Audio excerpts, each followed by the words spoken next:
ఓ రామచంద్ర, మాబోటి జ్ఞానులతో సావాసం చేసి మా సాంగత్యం వల్ల, మేము ఇచ్చేటటువంటి ఉపదేశాల వల్ల, గురువులకు శుశ్రూష చేయటం వల్ల, గురువుల యొక్క ఉపదేశాల వల్ల, ప్రామాణికమైనటువంటి శాస్త్రాలు చదవటం వల్ల ఆత్మస్వరూపాన్ని తెలుసుకో.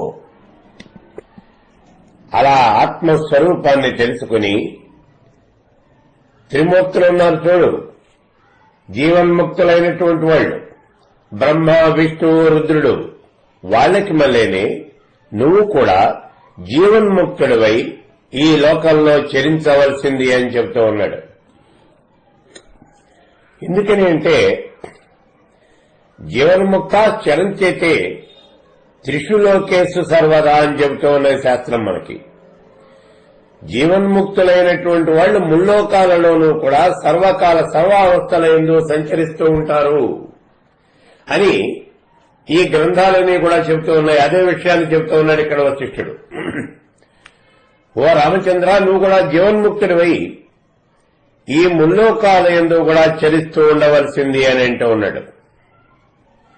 రామ, ఈ జగత్తులో దుఃఖాలు అనేటటువంటివి ఉన్నాయి, ఇవి అనంతములయ్యా. అసలు దుఃఖాలు అనేవి ఎన్నున్నాయో, ఎన్ని రకాలైనటువంటి దుఃఖాలు ఉన్నాయో కూడా చెప్పలేం మనం. కానీ సుఖము అనేటటువంటిది ఉన్నదే, ఇది కేవలం గడ్డిపోసంత మాత్రమే ఉంది, మిగిలిందంతా దుఃఖమే. రామచంద్ర, నువ్వు ఒక విషయాన్ని చూడు. మనం ఏదో ఒక విషయాన్ని చూసి ఇది సుఖము అని అనుకుంటూ ఉన్నాం, కానీ చివరికి దాంట్లో కనిపించేది కూడా దుఃఖమే. అందుకని ఈ చరాచర జగత్తంతా కూడా దుఃఖ భయము, దుఃఖంతోనే కూడుకొని ఉన్నటువంటిది. కాబట్టి దుఃఖంతో కూడినటువంటి ఈ జగత్తులో మనం నివసించడం అనేది జరిగే పని కాదయ్యా. ఈ జగత్తు అనేది మనకు ఉద్దసలు. దృశ్యమానమైనటువంటి ఈ జగత్తంతా కూడా దుఃఖభాజనమైనటువంటిది. కాబట్టి ఈ జగత్తులో ఉండేటటువంటి, ఈ సంసారంలో ఉండేటటువంటి సుఖముల మీద దృష్టి అనేది ఏమాత్రం కూడా పెట్టకూడదు. ఎందుకనంటే ఇవి నిజంగా సుఖాలు కావు.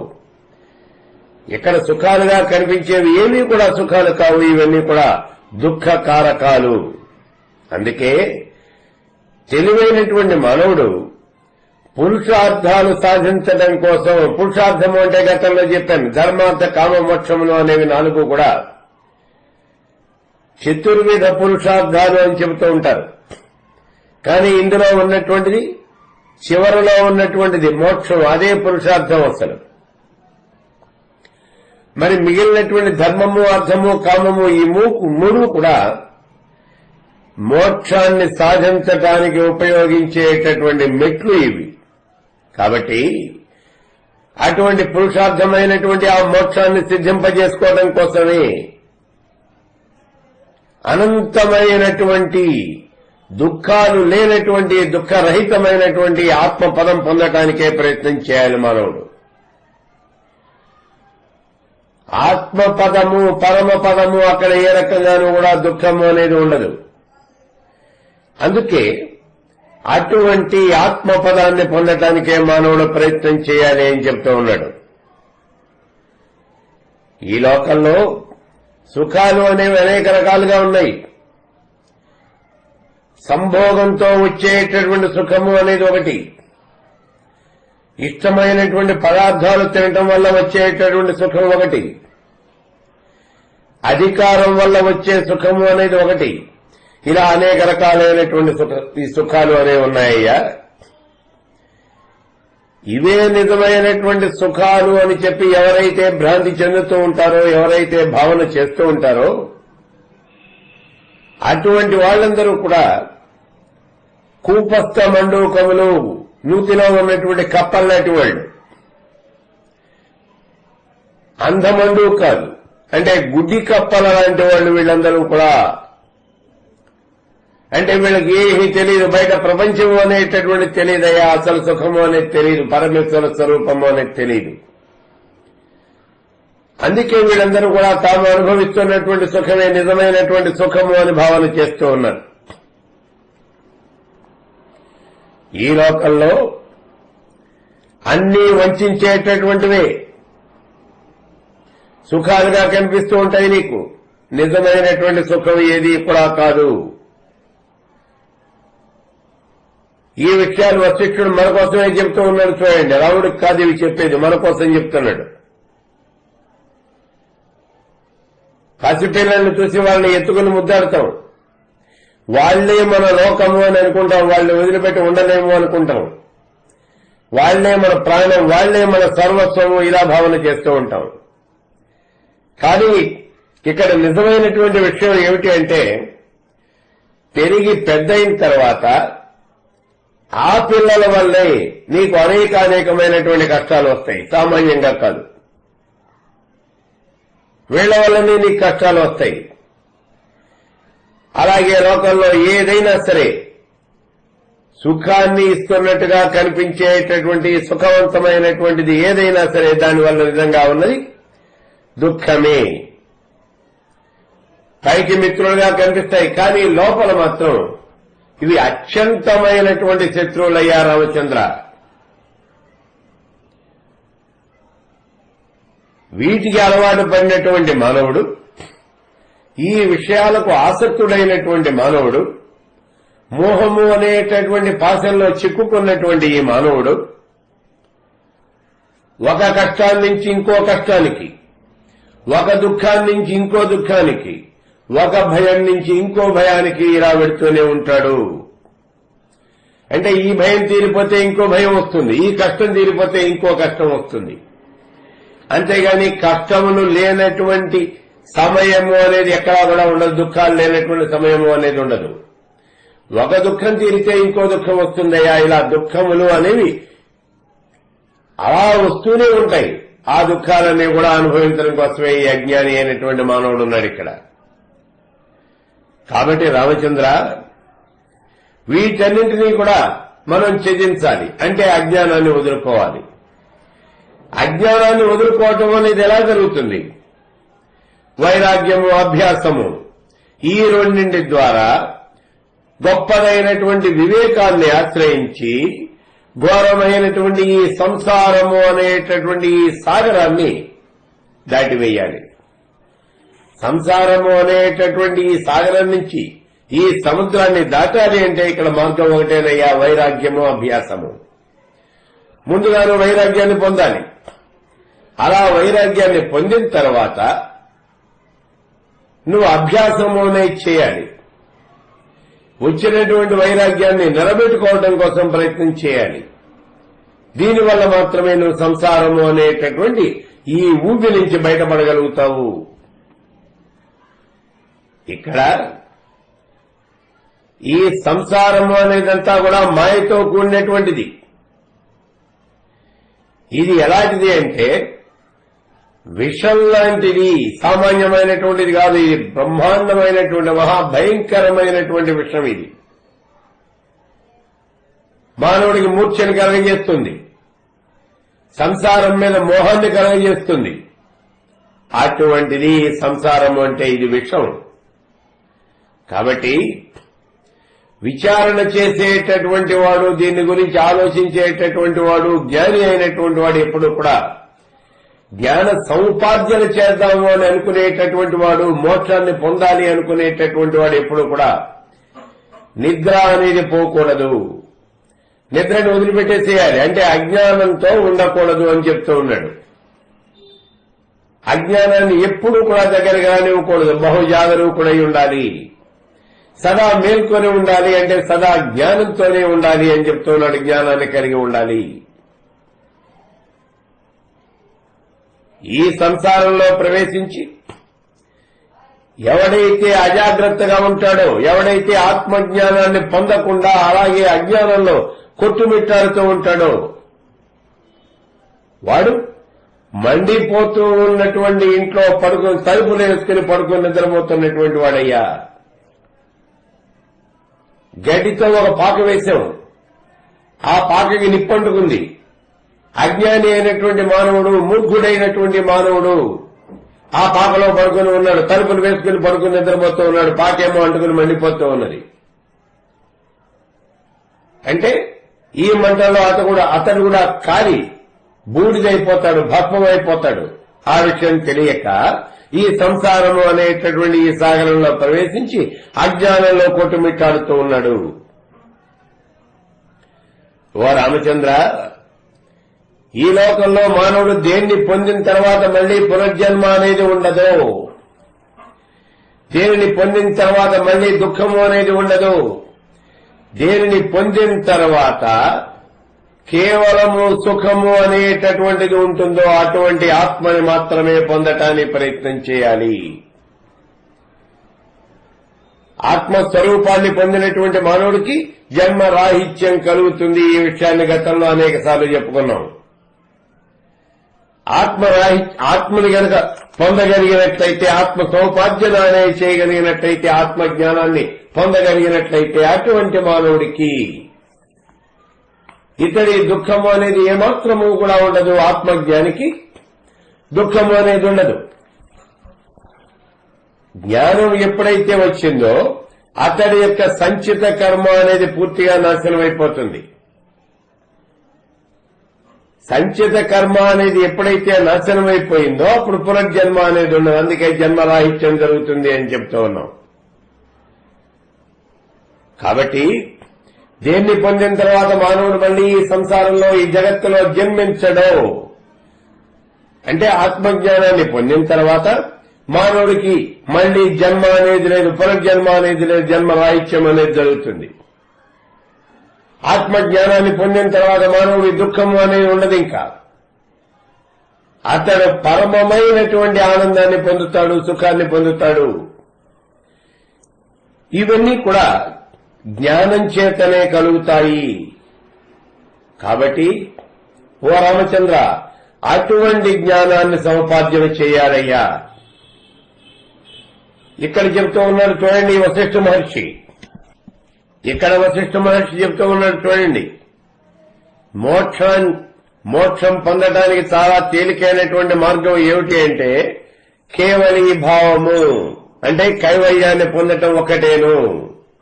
ఆ కేవలీ భావం పొందటం ఒకటే తప్పించి మోక్షానికి ఇంకొక ఉపాయము అనేది లేదు అని చెప్తూ ఉన్నాడు.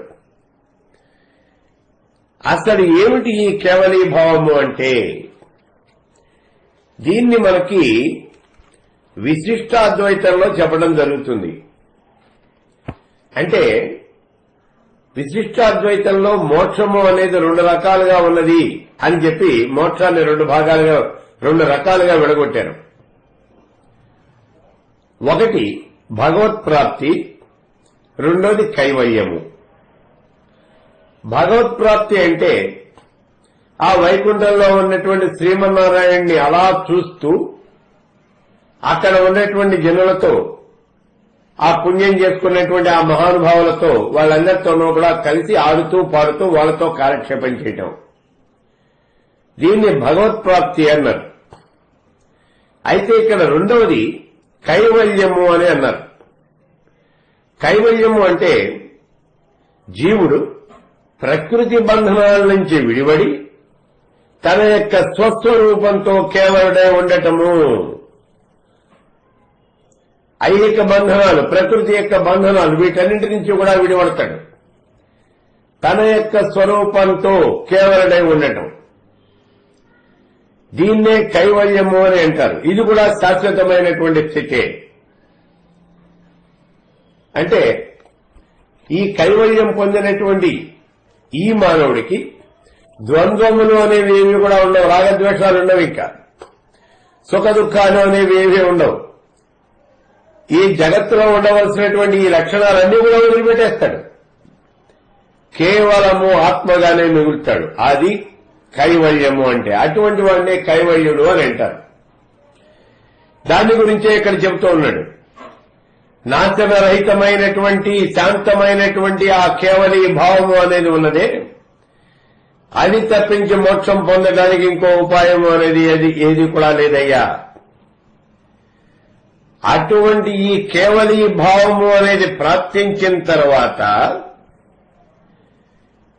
ఇంకా మోక్షం పొందటానికి అసలు ఏ రకమైనటువంటి కష్టము లేదు అని చెప్తూ ఉన్నాడు. ఎందుకంటే చరాచర జగత్తులో ఏమీ లేదు, ఉన్నది నేను ఒక్కడేను అనేటటువంటి భావంలోకి వచ్చేసాడు.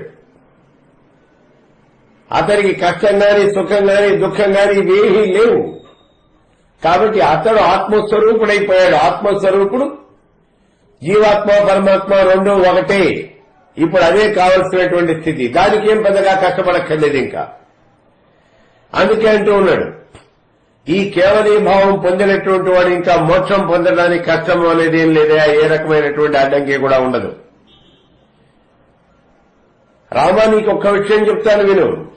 మోక్షం పొందాలి అంటే ఇటువంటి కేవల భావం అనేటటువంటిదే కావాలి. అంతేగాని మోక్షం అనేది వేదాంతాలు చదవటం వల్ల రాదు, శాస్త్రాలు చదవటం వల్ల రాదు, ఉపన్యాసాలు చెప్పటం వల్ల రాదు, ప్రవచనాలు చెప్పటం వల్ల రాదు, పూజలు అర్చనలు చేయటం వల్ల రాదు, యజ్ఞాలు క్రతువులు చేయటం వల్ల రాదు, భార్య బిడ్డల వల్ల, బంధువుల వల్ల, మిత్రుల వల్ల, దేని వల్ల కూడా ఈ మోక్షం అనేది రాదయ్యా.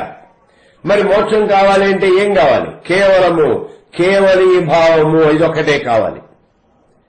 అంటే అన్నింటినీ త్యజించేయాలి. త్యాగం వల్లనే మోక్షం వస్తుంది. త్యాగము అంటే ఈ లోకంలో ఉన్నటువంటి అన్ని కూడా త్యాగం చేసేయాలి, అన్ని వదిలిపెట్టేసేయాలి. అదేనయ్యా కావలసినటువంటిది.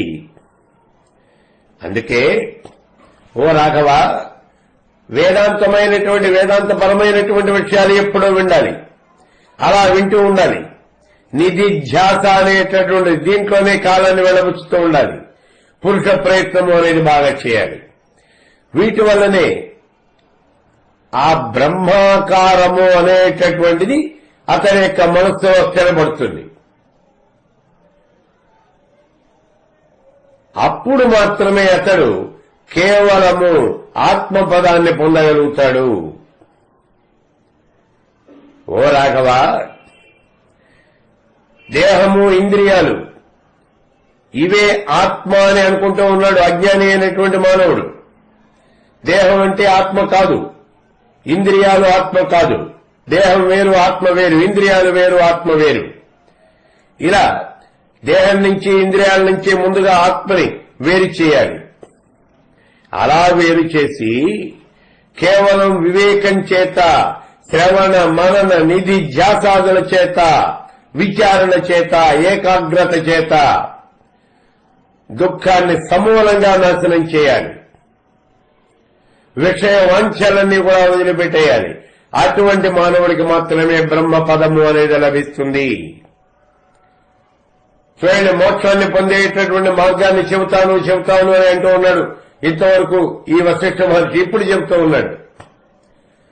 మోక్షాన్ని పొందేటటువంటి మార్గం ఏమిటి అంటే, నేను అంటే దేహం కాదు, నేను అంటే ఇంద్రియాలు కాదు, నేను అంటే ఆత్మ.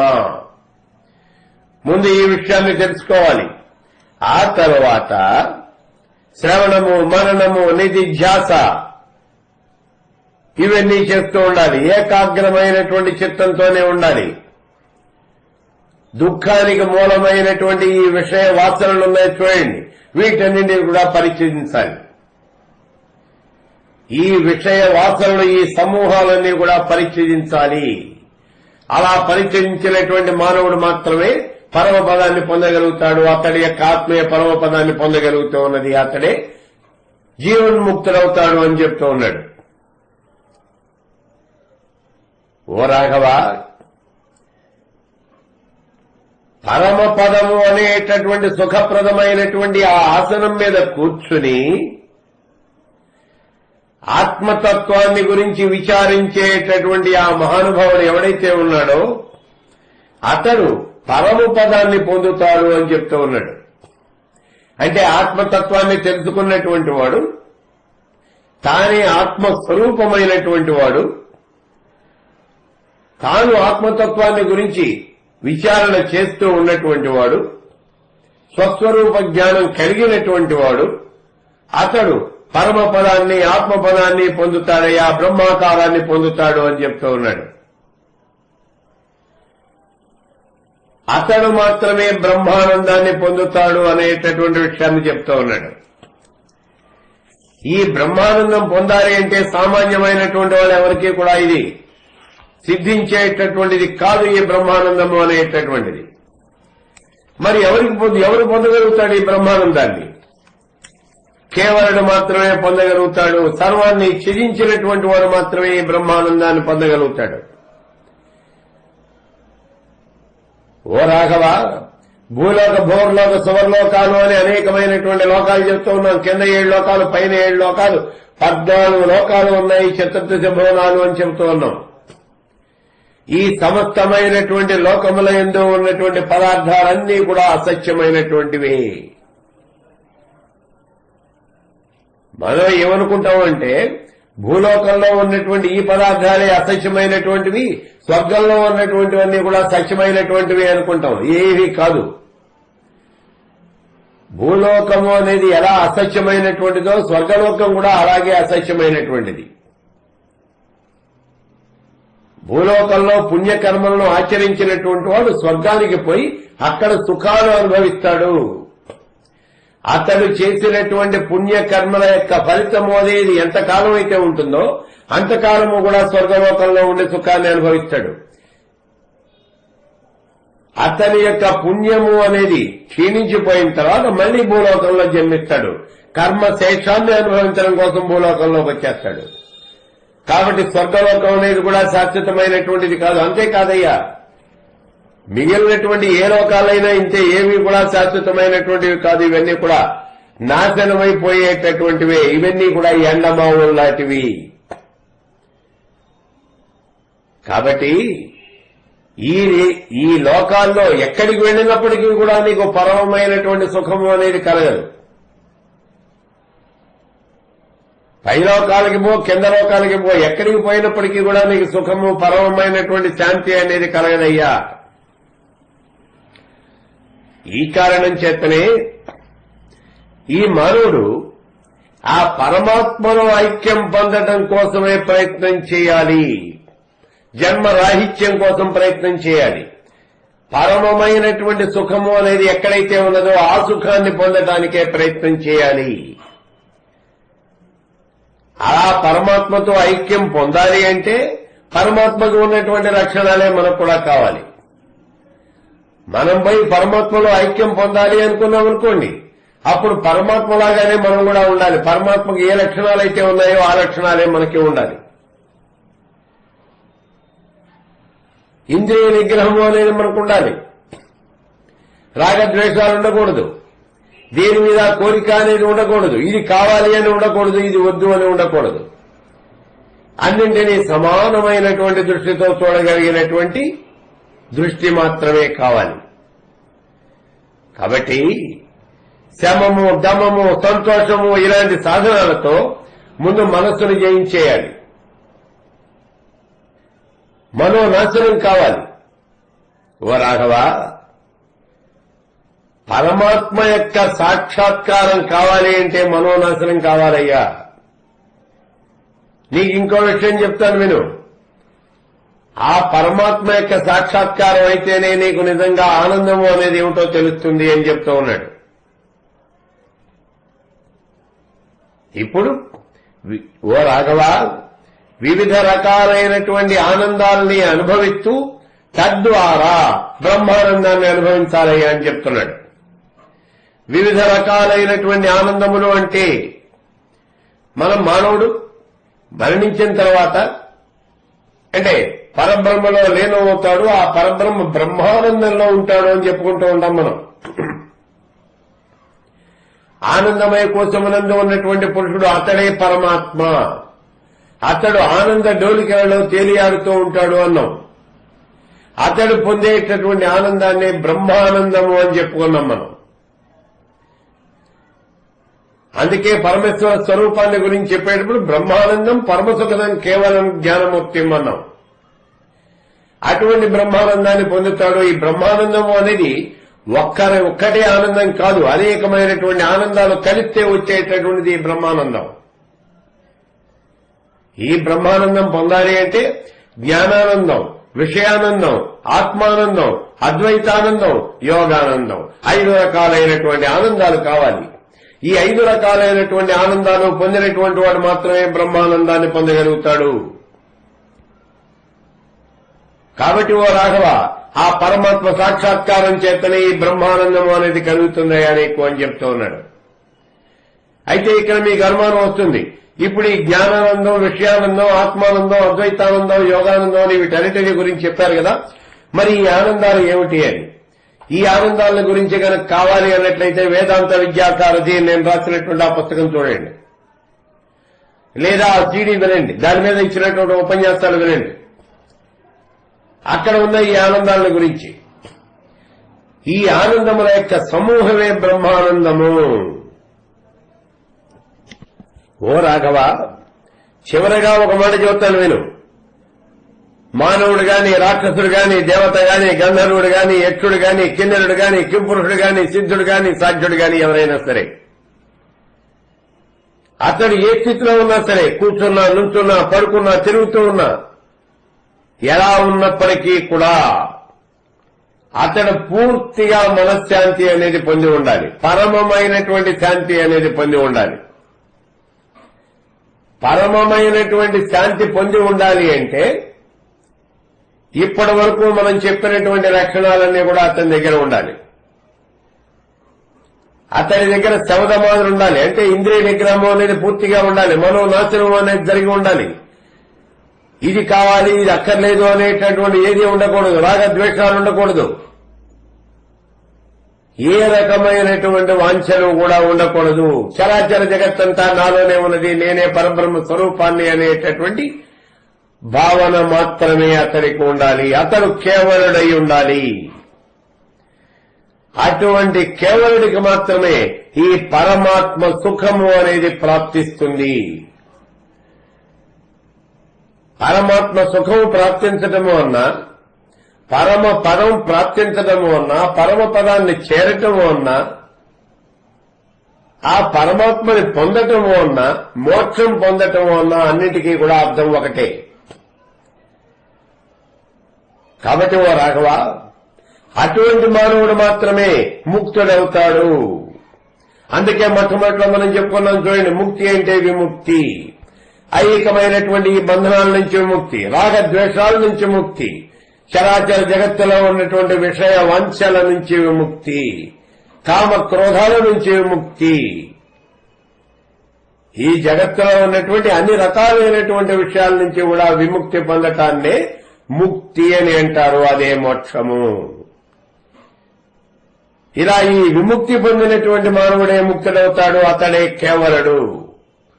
ఆ కేవలుడే కైవల్యాన్ని పొందుతాడు, ఆ కైవల్యమే మోక్షము అని చెప్పబడుతూ ఉన్నది. ఈ రకంగా ఈ యోగ వాసిష్టంలో 2వ ప్రకరణం, ముముక్షు ప్రకరణము అనేటటువంటి ఈ 2వ ప్రకరణంలో మోక్షాన్ని ఎలా సాధించాలి అనేటటువంటి విషయాన్నంతా కూడా వివరించాడు ఈ వశిష్ఠ మహర్షి శ్రీరామచంద్రుడికి.